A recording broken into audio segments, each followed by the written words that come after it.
Story time nga tayo ngayon for today's video.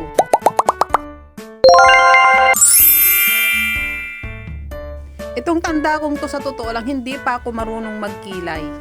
Kung ilang beses nga akong nagka-error yan, ma-perfect ko lang tong kilay ko.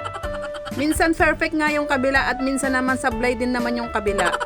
Gumamit nga ako dito ng Size Lady dahil perfect ngang pangkilay ito. Sa lahat pa naman ng ayaw kong pangkilay yung parang drawing ang itsura. Gusto ko ay yung natural lang tignan siya. Madalas ko nga gamitin ito sa tuwing humaharap ako sa camera. Dahil sablay nga ang pagkakagawa ng kilay ko, inulit ko tong kabila. At talagang ubos nga ang oras ko sa tuwing nagkikilay nga ako. At ilang minuto pa nga ang lumipas na perfect ko rin yung kilay ko. At syempre, kailangan din naman natin humarap sa camera ng maganda at hindi naman tayo magmukhang tsaka. So ito na nga yung final looks ko, di ba may kilay na ako? Very natural lang ang datingan ng lola. Ganyan nga ang gusto kong kilay, yung hindi halatang drawing lang.